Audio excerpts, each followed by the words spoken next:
अस्सलाम वालेकुम गाइस, कैसे हैं आप? उम्मीद करते हैं आप सब खैरियत से होंगे, खुश होंगे और हमारी दुआ है कि आप हमेशा खुश रहें, हंसते और मुस्कुराते रहें। मेरा नाम है रहमान अनवर और मेरा नाम है अली हसन और मैं हूँ और मैं हूं ज़फर इकबाल। और भाई देखने जा रहे हैं कर्नल राजीव देशद्रोही से सामना। तो Part 2। बिल्कुल भाई पार्ट 2 देखते हैं, करते हैं वीडियो स्टार्ट और नेक्स्ट भाई पार्ट देखते हैं। बारिश में जाने की आदत नहीं है, डिस्कम्फर्ट ज़्यादा होता है ना। आपके पर्सनल क्लोथिंग है ना, इनर क्लोथिंग्स अगर गीले हो जाएं, जूते जुराब गीले हैं, बहुत मुश्किल है काम करना। बट आपको उस कंडीशंस में डाला जाता है जहाँ पे मतलब पूरा आप पूरे गीले हो, ठीक है। आपको नींद एक बहुत बेसिक नेसेसिटी है, बट आपको 2 दिन सोने नहीं देंगे। 3 दिन पे चल रहे हो, चलते जा रहे हो, बारिश में हो, पानी में गीले हो, आपको गर्म चाय दे दी है, आपने ली और अपने ऊपर ही गिरा लिया है, आपको फिर भी आइडिया नहीं हो रहा। इस हद तक आपको पुश किया जाता है, ठीक है। गर्मी में जहाँ 47-48 टेम्परेचर जा रहा है, वहाँ पे आपको यूएससी पिट होता है, अनाम कॉम्बैट उबल रही होती है रेत उसके अंदर, और वहाँ पे आपकी शर्ट निकाल दी जाती है एंड आपको बोलते हैं कि ओके ठीक है, हाथ पीछे फोल्ड एंड छाती के बल क्रॉस करना है। तो 2 तरीके हैं, आप आराम आराम से आओगे तो आप उबल जाओगे, आप जितना जल्दी जा सकते हो आप उतना बच जाओगे, है ना, उतने टॉर्चर से। तो पहले आप छाती के बल जाते हो, ठीक है, उसके बाद बोलते हैं कि ठीक है पीछे साइड से है, फिर पीठ के बल आप वापस आते हो एंड बाय द टाइम आपकी पूरी स्किन जली होती है, चेस्ट पे भी, पीछे भी, गर्मी भी है, दर्द भी हो रहा है, इरिटेशन भी हो रहा है, बट चॉइस नहीं है आपके पास में, अब करना तो पड़ेगा आपको, ठीक है। कोई बोलता है दर्द हो रहा है तो आदमी इधर से सुनता है, उधर से निकाल देता है। सुबह से दौड़ रहे हो, पानी नहीं मिला है, फिर बोले पानी कहाँ पे, बोले पानी 5 किलोमीटर आगे है। अब वहाँ जाओगे आपको 1 ढक्कन पानी मिलेगा, पीने वाले 250 लोग होंगे फिर कहता अच्छा सर गलत बता दिया, पानी यहाँ पे नहीं, आपको वहाँ मिलेगा। वहाँ गए, वहाँ पानी मिला, बट वहाँ साथ में एक डॉक्टर साहब भी मिला। अब डॉक्टर कहता है आपको पानी पीना है, ओके। पानी पीने से पानी की इंपॉर्टेंस के बारे में जानकारी लेना बड़ा ज़रूरी है। आधे घंटे का ब्रेक था, आधे घंटे भाई ने लेक्चर दिया कि पानी में ना क्या क्या कंटेंट होते हैं, पानी वाटर बॉडी में कितना है। और जब आधा घंटा पूरा हो गया कहते हैं यार तुम लोग बातें बहुत करते हो ना, अभी now you are getting late for the class, now go back. It is so very well planned, है ना, इतना अच्छे से मतलब किया जाता है कमांडोज में ना, आपको दिखता सब कुछ है, आप यूज़ कुछ भी नहीं कर पाओगे। आप जितनी शिकायत करोगे आपको उतना ही रगड़ा दिया जाएगा। बहुत सारे लोग ड्रॉप ऑफ भी कर देते हैं, कोर्स कर देते हैं। ऐसे ऐसे मजेदार केसेस भी हुए हैं जहाँ पे पहला दिन, first day first show, course में बैठे हुए और ऐसा रगड़ दिया। एक हमारा कोर्समेट था and he was giving looks like this, ऐसे खुली आंखों से सोने का टैलेंट है ना, ये वहाँ पे आता है अकेडमी में, कमांडोज में। सो वो बंदा आ रहा था नॉर्थ ईस्ट से, भाई उसकी यूनिट वहाँ पे थी एंड ये लगा वो कुछ बोला तो यस यू, उसने रिस्पॉन्ड नहीं किया बिकॉज ऑब्वियसली थका हुआ था, खुली आंखों से सो रहा था। तो उस्ताद को इशारा किया ऑफिसर ने, उसने पीछे जोर से आगे मारा, बोला कमांडो। जैसे उसने बोला तो उसने बोला हाँ सर, सब यस सर। कहते कहाँ से आ रहे हो? बोला sir I am coming from middle east, मेरी यूनिट वहाँ पे है। तो कमांडो इंस्ट्रक्टर जो था कहता है यार मिडिल ईस्ट में तो है नहीं इंडियन आर्मी, कहाँ पे मिडिल ईस्ट में? कहते सर नागालैंड। कहता है वो कद्दू, that is in north east not in middle east. मतलब आदमी के इतना वो हो जाता है। एंड मैंने देखा लोगों को खुली आंख से सोते हुए, वहाँ पे क्लास चल रही है, सैंड मॉडल डिस्कशन चल रहा है एंड उसमें एक बंदा नहीं, 2 बंदे नहीं, कम से कम 15 लोग सो रहे हैं, सब खुली आंखों से, ठीक है। और कोई रियलिस्टिक टच देने के लिए ऐसे सैंड मॉडल की तरफ देख करके सो रहा होता है ताकि पता ना लगे। अब वो इंस्ट्रक्टर था, उसने नोट कर लिया कि यार ये बंदा तो पक्का सो रहा है। He said yes you get up. खड़ा नहीं हुआ, कहता yes I am talking to you sleeping beauty, जो सो रहा है खड़े हो जाओ। जैसे ही उसने बोला गुस्से के अंदर, तो एक साथ 15-20 लोग खड़े हो, कहता सारे सो गए। It is so easy to capture in commandos, is a fun, the best course है ना, I love in my service, बहुत बहुत मजेदार कोर्स है। गोरखा रेजिमेंट के बारे में बताइए सर। I love गुरखास। नहीं सब कुछ बता दीजिए, सब कुछ बता रहा हूँ। गुरखास यार मतलब मैं हमेशा कहता हूँ when it come to Gurkhas ना, it's a way of living, ये एक जीने का तरीका है। देसी ट्रुप है, गोरखा ट्रुप है, ट्रुप्स तो सारे अच्छे हैं, हर एक का कुछ ना कुछ स्पेशलिटी है। गोरखा ट्रुप्स जो होते हैं बहुत ही सिंपल और सीधे साधे लोग हैं। एक तो ये है उनके बारे में, बहुत सीधे, मतलब बहुत ही सीधे। मैंने मेरा पहला जो बडी था उसका नाम था आशीष, अभी कहीं नेपाल में है वो, रिटायरमेंट के बाद में। मैंने पूछा तो उससे कि गुरुजी आप ये बताओ आप क्यों आए थे फौज में? कहते साहब हमारे बहुत दूर रिमोट इलाके में रहता हूँ। कहता जब छुट्टी पे लोग आते थे ना, मैं उनके पैर देखता था फौजी लोगों के, और मैं देखता कितने गोरे गोरे पैर हैं इनके। मैं फिर कहता मैंने इनकी बड़ी सेवा होती है कि क्या गजब की नौकरी, इतने पैर तो लेडीज़ के भी नहीं होते इतने गोरे, बहुत अच्छे मुलायम मुलायम। तो मैंने कहा मैं भी फ़ायदा उठाऊंगा इस चीज़ का, सर्विसेज मैं भी लूँगा, मैं भी आगे फौज में। मैं फिर कहते कहाँ साहब, इधर तो आगे वो सुबह पीटी का जूता पहनो, वो खत्म होता है तो ऑफिस का डीएमएस बूट पहनो, वो खत्म होता है गेम वाला जूता पहनो, उसका रात को ड्यूटी वाला पहनो, 24 घंटे तो जूते में पैर रहता है। इसीलिए तो हेमा मालिनी से अच्छा पैर हमारा। तो मैं अच्छा पता लगा आपको किस लिए होते हैं हमारे पैर इतने अच्छे? बोला यस, वेरी सिंपल, बहुत ही सीधे साधे लोग होते हैं। दूसरा मैंने जो गोरखास में देखा जो किसी और ट्रुप्स में नहीं है, दैट इज़ अपना फन लगे उनको, ना गाना बजाना नाचना बहुत शौक है, खुल करके अपने आप को एक्सप्रेस करते हैं, कभी भी है ना रुकते नहीं हैं। एक छोटी सी ढोलक होती है जिसको मादल बोलते हैं गोरखा पल्टन में, एंड उसको आप लेकर के आ जाइए और फिर उसके बाद आप 2000 आदमी लेकर के आ जाओ, एक आदमी बीट शुरू करेगा, धीरे धीरे लोग जुड़ते जाएंगे, उसके बाद लेडीज़ क्या बच्चे क्या सब एक साथ डांस करेंगे। ये आपको बाकी किसी रेजिमेंट में देखने को नहीं मिलेगा, इतना खुलापन, ठीक है। ईमानदारी और जो मार्शल क्वालिटी है वो तो है ही इन ट्रुप्स के अंदर। खुकरी होती है, एक स्पेशल वेपन है, it is a part of the uniform, और किसी पे लागू नहीं है, बट वो यूनिफॉर्म हमेशा अपने साथ करता है खुकरी। और वो खुकरी को जिस तरह से इस्तेमाल करता है, जिस तरह से कैरी करता है, वो अपने आप में एक चीज़ है। ड्रेसिंग सेंस अगेन, जब मुझे याद है जब हम लोग यंगस्टर थे और हम लोग देहरादून में थी यूनिट हमारी, तो सीओ के पास में गए थे, सारे कहते हैं ये ट्रुप्स का जो आउटपास वाला है ना, संडे को हम लोग जाएंगे, ये चेंज करना पड़ेगा। बोला क्यों? बोला सर हम लोग पहनते हैं 500 रुपये का जूता, ये पहनते हैं 2000 का जूता, सर कॉलर ऊपर स्पाइकी है, भाई किस तरह जाते हैं इससे स्टाइल से, हमारा कोई स्कोप नहीं है बाहर, हम लोग नहीं जाएंगे। बहुत अच्छे से कैरी करते हैं आप, है ना, क्लास तरीके से करते हैं। और कॉम्बैट पर्सपेक्टिव से कुछ कॉम्बैट पर्सपेक्टिव से बहुत बहुत यूनिक है। जैसे जनरल सैम ने कहा हुआ है ना, उनकी एक बड़ी फेमस कोट है, इफ समबडी सेज कि that I am not afraid to die, तो दो ही ऑप्शन है, पहला ये कि या तो वो झूठ बोल रहा है, और अगर झूठ नहीं बोल रहा तो पक्का गोरखा है, दैट इज वन। दूसरा एक और बड़ा फेमस है, 71 का जब सिनेरियो था, तो उसमें एक बार ट्रुप्स को एड्रेस करने के लिए गए वहाँ पे, गोरखा ट्रुप्स थे बहुत सारे, तो वहाँ पे जनरल मानेक शाह ने बताया, field marshal Manek Shah sir ने बोला कि ऐसे ऐसे ऑपरेशन है, इस तरह से किया जाएगा और हवा के रास्ते से आपको कूदना है, तो कितने लोग हो जिसके लिए तैयार हो? तो वहाँ पे कुछ लोगों ने हाथ खड़ा करा, है ना। ये सरप्राइज, करेक्ट, इतनी बड़ी फौज है और तुम लोग इतने से लोगों ने हाथ खड़ा किया, बस दिक्कत किधर है? कोई दिक्कत नहीं, हवाई जहाज में आपको लेके जाएंगे, उसके बाद में आप वहाँ से जाएगा और फिर आपने पैराशूट की मदद से नीचे आ जाना है। तो फिर बहुत लोगों ने रिएक्ट किया, बोला साहब पैराशूट भी मिलेगा? मतलब कुछ गोरखे तो सिर्फ बिना पैराशूट के तैयार थे जो उन्होंने हाथ खड़े किया, बोला अब तो कूद जाएंगे। They are good people. पहाड़ों में स्पेशली आप देखना हमेशा बहुत अच्छा करेंगे। देसी ट्रुप्स है वो नीचे नज़र रख करके ऐसे ही उतरता है, गोरखा नज़र सामने रहती है उसकी, नीचे नहीं देखता, बिकॉज पहाड़ी ट्रुप है, आदत है नीचे चढ़ने की उतरने की। आपने अभी सैम मानेकशॉ सर की बात करी, हाँ, इंडियन मिलिट्री उन्हें याद कैसे करती है? क्योंकि अभी एक फिल्म भी आ रही है उनके लाइफ के बारे में, बट आई फील कि हमारी जनरेशन को उनके बारे में ज़्यादा कुछ नहीं पता। यार मैं हमेशा कहता हूँ, मेरे फादर ने भी मुझे बताया कि भाई जब हम थे तो मैंने उनको सुना था 71 के टाइम पे कि उन्होंने ऐसे बात करी थी, and he was a great man. हम लोगों को भी प्रमोशनल एग्जाम्स होते हैं, कैप्टन से आपने मेजर बनना है, मेजर से आप आगे जा रहे हैं, प्रमोशनल एग्जाम्स होते हैं जिसको पार्ट बी पार्ट डी बोलते हैं, तो उसमें आपको एक बायोग्राफी भी पढ़ाई जाती है, तो हमने कई बार पढ़ी उसके अंदर, एंड जब पढ़ के देखा तो फिर लगता है कि वाकई में ऐसे लोग भी थे, उस टाइप के लोग। फौज में बहुत सारी चीज़ें, पहला कंप्यूटर उनके टाइम पे आया, ठीक है, जो आज ड्रेस देखते हैं आप, जो MNSS पहनती हैं, वो उनका आइडिया था। जो हाई राइज बिल्डिंग है जहाँ पे 100% लोगों को अकोमोडेशन मिलना चाहिए फौज में भी, ये भी उनका आइडिया था। आप देखेंगे 70-80% जो चीज़ें हैं फौज में जो उस समय सोची थी उन्होंने, जो इम्प्लीमेंट हो रही है आज की तारीख में, चाहे ट्रेनिंग स्कूल्स हैं, ठीक है, नॉर्थ ईस्ट में हो या बाकी जगह हो, ये उनका आइडिया था।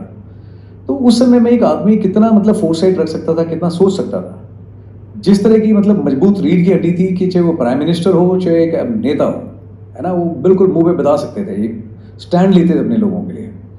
जैसे एक बड़ा फेमस इंसिडेंट है, उन्होंने कहा था वहाँ पे कि किसी ने एक कॉन्फ्रेंस दी, एंड उस कॉन्फ्रेंस में देयर वाज सम ब्रिगेडियर और कर्नल, तो कोई नेता थे, उन्होंने बोला यस यू खिड़की खोल दो और समथिंग लाइक दैट। उन्होंने वहीं पे क्वेश्चन किया, बड़ी मजबूत तरीके से बताया, लिसन मंत्री जी, he has got a name and he has got a rank, his name is so and so and he has got a rank, address him properly. That was the kind. Indira Gandhi के अभी है हमारे ex prime minister, है ना, when she said कि I hope you are not planning for coup or something, फिर कि Mrs. Indira Gandhi, I know I got a long nose but I don't poke into other affairs. How many people can do that? यार अपने आप में legend, अब जब लोग बोल देते हैं इतने कि आप लेजेंड हो, नहीं यूज़ करने चाहिए, बहुत कम होते हैं लेजेंड और कम लोग होते हैं, he is one of them. And I am fortunate कि हम लोग उनसे मिले, एटलीस्ट देखा, उनको सुना, इन पर्सन। हमारी यूनिट वहाँ पे थी, एंड वो POP के लिए आए थे इसमें देहरादून में, इंडियन मिलिट्री अकेडमी में। सो उस समय फॉर सेरेमोनियल्स एंड बाकी चीज़ों के लिए हमारे यूनिट का जो दस्ता है वो तैनात था उसमें। उनकी ऑरा कैसी थी? यू कैन ओनली फील, आप सिर्फ महसूस कर सकते हो उसका।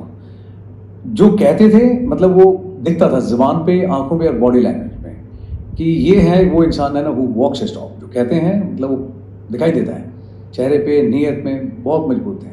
आई wish we had more like him. ऐसे लोग तो बनने बंद हो गए हैं, बट वैसे अगर 4 लोग हों तो सच में सिस्टम है ना चेंज हो जाए। कोई ऐसी चीज़ है जो शायद एक फिल्म में कैप्चर नहीं हो पाएगी उनके बारे में?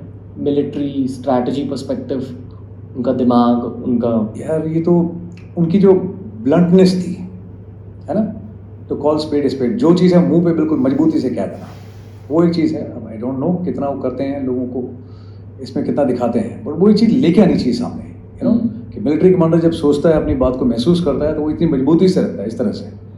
ये चीज़ है जो पक्का लेके आनी चाहिए। एक ये चीज़ है जिसके लिए वो जाने जाते थे इस ऑर्गेनाइजेशन में, है ना। अगर उसको सभी चीज़ों को कमर्शियल बना दोगे तो है ना रियल से फिर रील बन जाएगी। ये चीज़ एक है जो मुझे लगता है, आई डोंट नो, जब देखेंगे मूवी तब पता लगेगा, बट लेके आनी चाहिए पर्दे पे।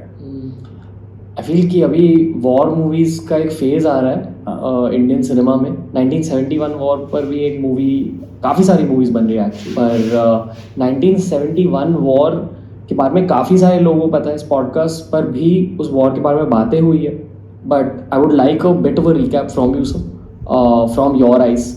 जिन लोगों को 1971 वॉर के बारे में नहीं पता, थोड़ा सा ब्रीफ में समझा दीजिए, और उसके बाद long term legacy of that war ये भी जानना चाहूँगा।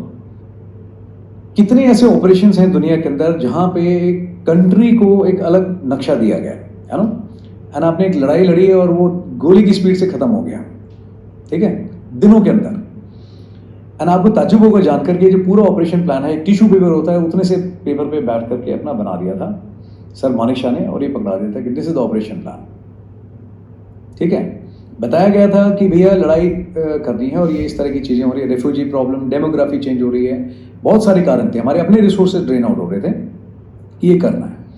बट उस समय मना करा मिलिट्री कमांडर ने, है ना, कि ये सही समय नहीं है। क्यों? मानसून ज़्यादा है, बारिशें बहुत ज़्यादा हो रही हैं, लाइन ऑफ कम्युनिकेशन है नहीं वहाँ पे, ना रोड की लिहाज से और ना कम्युनिकेशन के हिसाब से। हमारे पास में उतना एमिनेशन, उतने हथियार नहीं है, टाइम लगेगा सब चीज़ें गैदर करने में, और मानसून में बहुत ज़्यादा दिक्कत आएगी और हम ये पक्का लड़ाई सक्सेसफुली अंजाम नहीं दे सकते हैं। लोगों को रेजिस्टेंस भी था कि अभी कर दो, लेकिन मना किया गया कि नहीं, ये सही समय नहीं है। समय बाय किया गया और उसके बाद में अपना प्लान किया गया, जिसके दौरान नई यूनिटें बनाई गई, कुछ यूनिटों को आपस में जोड़ा गया, कुछ हथियार हैं इम्प्रूवमेंट करे गए, ज़्यादा सप्लाई करी गई, राशन वगैरह स्टॉक किया गया, कुछ क्लोथिंग वगैरह नहीं थी, वो जो कमी पेशी थी वो पूरी करी गई, लोगों की ट्रेनिंग कराई गई। बहुत सारी लड़ाई, इट्स नॉट आसान नहीं है सिर्फ कि लड़ लेते हैं, कोई ये बॉक्सिंग का बाउट नहीं है, 2 कंट्री लड़ती हैं, दिन रात का काम है, यू नो, बहुत सारा काम हुआ उसके बाद में, एंड महीनों लग गए। एंड जब सही समय आया तब बताया गया कि अब भैया हम बिगुल बजाएंगे, एंड वो इतना अच्छे से प्लान किया गया कम समय में।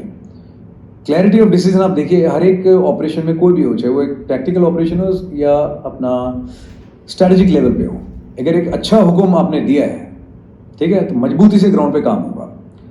अच्छा प्लान बनाया गया, प्लान का एग्जीक्यूशन गोली की स्पीड से किया गया, एक तरफा नहीं, 2 तरफा नहीं, 3 डायरेक्शन से हमला किया गया।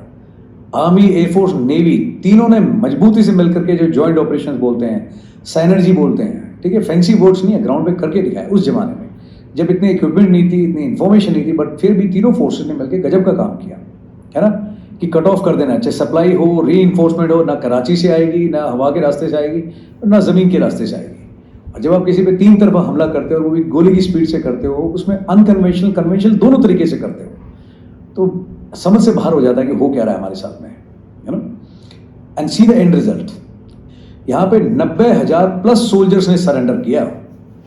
90,000 कितने जीरो होते हैं आप पूछो लोगों से, खड़े करके आप एक बार ग्राउंड में, खाली ग्राउंड पे खड़े करके देखिए 90,000 लोग कितने लगते हैं, वो कैसी दिखाई देती है नफरी, और इतने लोगों के घुटने टिकवा देना, आई थिंक ये बहुत बड़ा अपने आप में मोटिवेशन इस तक का सीन।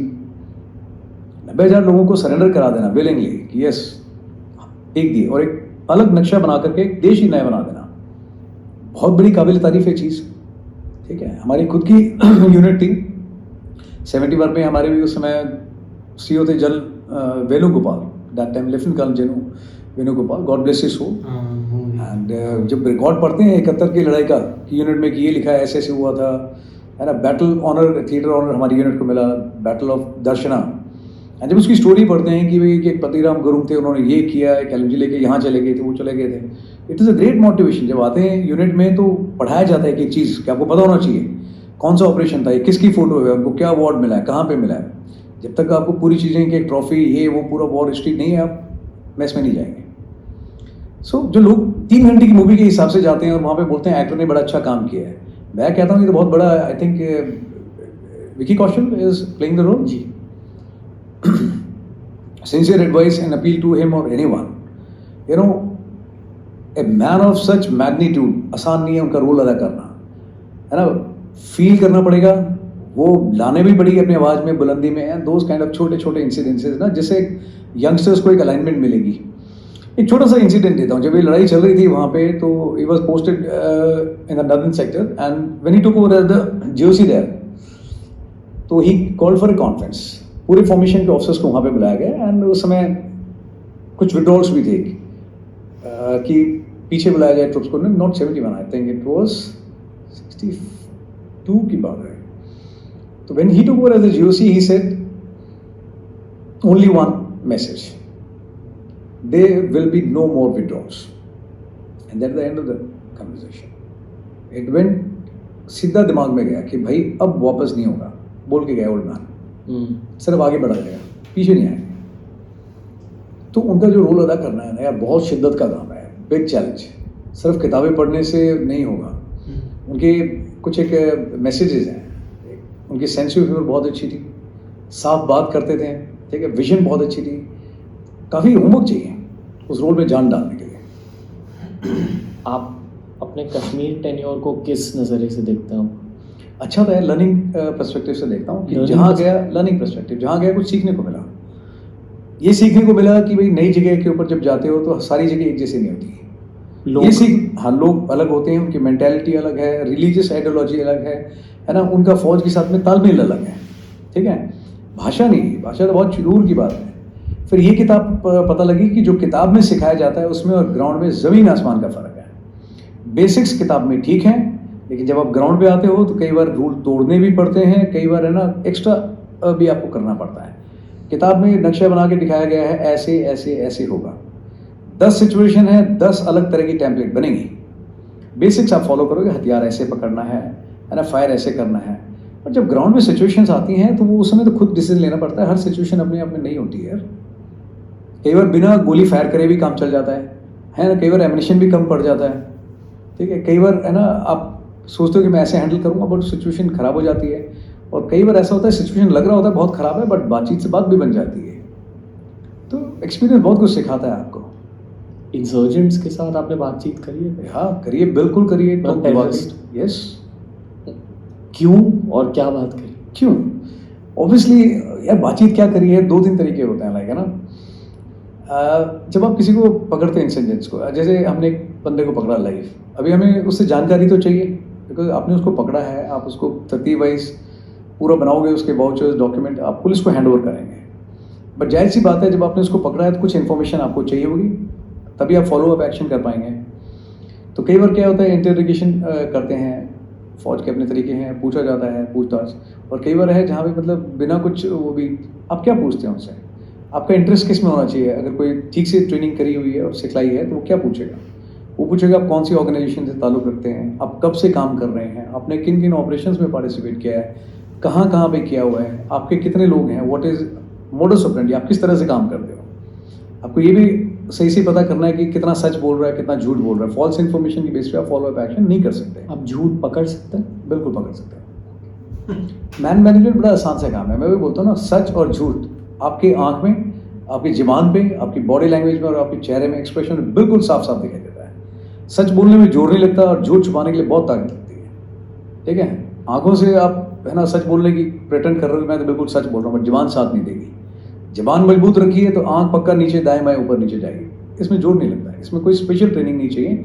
ग्राउंड पे अगर आपका तजुर्बा ठीक है, आप डेफिनेटली उस चीज़ को पकड़ लोगे, ठीक है। मैंने तो कई बार ऐसा भी देखा है जहाँ पे कोई इंटरोगेशन मार पिटाई ज़रूरत ही नहीं है, सिर्फ बंदे से पूछा। 2 तरीके हैं, पहला फौजी तरीका, दूसरा एक ऑफर, सिगरेट पीता है?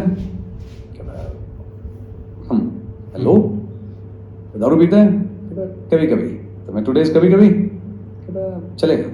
अब दो, मैं देख, you are being treated like a gentleman, आपने जो चीज़ मांगी सारी दे दी, तो अभी थोड़ा सा यू शुड रेसिप्रोकेट। बताओ जो हम जानना चाहते हैं, स्कोप तो है नहीं, तो बता दो ठीक ठीक, कोई तकलीफ नहीं होगी। नहीं बताओगे फिर और बतेरे तरीके हैं।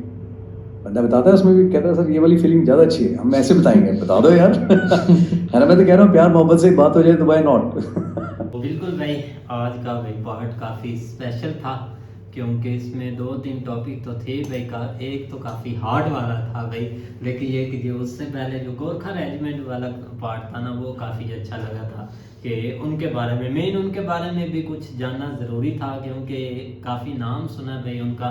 लेकिन उनकी एक स्पेशल बात यह है कि भाई सर ने बताया कि बाकी जो है वो तो भाई नीचे देख कर उतरते हैं, इधर उधर गिर ना जाए, लेकिन ये कि भाई जो गोरखा रेजिमेंट है वो भाई ऐसे सीधा देखते हुए भाई वैसे पहाड़ों पर चढ़ते हैं, उतरते हैं, या जो भी है उनके एक हट के है वो भाई एक रेजिमेंट है। इसीलिए भाई उनकी काफ़ी ज़्यादा तारीफ भी सुनी है, तो काफ़ी भाई शातिर होते हैं माइंड भाई। नहीं, कमांडो की आपने भाई काफ़ी वीडियो भी देखी है, गोरखा की ट्रेनिंग वगैरह पर आप आ जाएं तो वो भी काफ़ी मुश्किल होती है, लेकिन ये बंदे को भाई ट्रेनिंग निचोड़ देती है कि एक मतलब कि जब एक बन जाता है ना कमांडो, तो भाई उससे एक बात करना भी आपके मतलब कि काफ़ी एक होता है एक मजबूती कि बात कैसे करनी है। आगे से बंदा चौंक जाता है, नॉर्मल बंदा।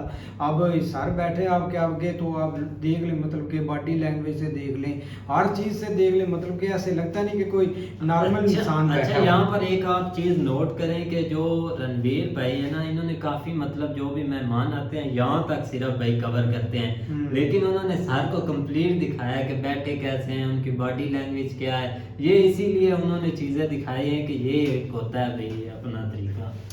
नहीं बिल्कुल ऐसे ही स्टार में तो भाई उन्होंने जिस तरह बताया कि ट्रेनिंग के हवाले से, जिस तरह वो ट्रेनिंग में मतलब बैठे होते हैं, वो आधे सोए होते हैं, आधे हाँ भाई वो काफ़ी अच्छा था, आके को सोना वो ठीक था भाई। लेकिन ये काफी एक काफी मतलब आप देख लें कि ये एक नेचुरल चीज हो जाती है या खुद से बनानी पड़ती है। अब भाई ये मतलब कि natural आंखें चीज़ क्या- खोल कर मैं- सोना। मेरी सुन भाई, मेरी सुन। अब 15 बंदे तो नहीं मतलब मेरी तो उनके भाई अंदर सुन, में- मैं तुझे 100 बार देखा तू आंखें खोल कर सोया होता है, यकीन कर यार। यार ये यकीन नहीं बंदा करेगा कि भाई ये नेचुरली चीज होती है, ये कोई मसला नहीं होता। वो याद है वो एक अजय की मूवी थी ना, जिसमें उसने कहा था कि आपने सोना नहीं है। अजय की नहीं है भाई। भाई वो पता जो नहीं सलमान कौन सी खान है। की फिल्म है जिसमें बोलते हैं कि सोना नहीं, और जब वो भाई एक बार ऐसी आंखें खोल ये कर कौन रखता है शिकरे? भाई कि ये कान शिकरे है। ये सिंघम मूवी है यार। क्या हाँ, नाम? सिंघम। सिंघम सिंघम ही है भाई, हम सलमान खान की बोल रहे हैं। सलमान खान। नहीं भाई हाँ, तो बाकी भाई उन्होंने एक तो भाई वो 97 की जो वार है उसके मतलब वो शार्ट बोले हैं, लेकिन हाँ ठीक है, बस ठीक है, वो 90,000 पे आ गए, 3,000 कम कर गए, लेकिन चलो हमारे तो 60,000 कह रहे थे। क्या जनरल बाजवे ने बोला था 60 के 70,000 कि वो 60,000 था। हाँ। लेकिन बहरहाल जो भी है एक बहुत बड़ा वो एक आप जो भी कह सकते हैं उसको, लेकिन ये कि उस वक्त सिचुएशन ही ऐसी थी, मतलब बहुत अच्छी प्लानिंग खेली गई थी कि बिल्कुल भाई, की ये तरफ कि- से। हाँ, तो लेकिन अब इधर साइड भी एक अलहदा सिनेरियो था, उधर साइड भी एक अलहदा सिनेरियो था, लेकिन ये कि बांग्लादेश उस वक्त जो है ना वो बन गया था। सही और बात है बहुत भाई, एक- लेकिन ये कि आज का हाँ। साल का जो पार्ट था वो काफ़ी अच्छा था, तो नेक्स्ट ज़रूर देखेंगे। मिलते हैं नेक्स्ट पार्ट में, तब तक के लिए गुड बाय, टेक।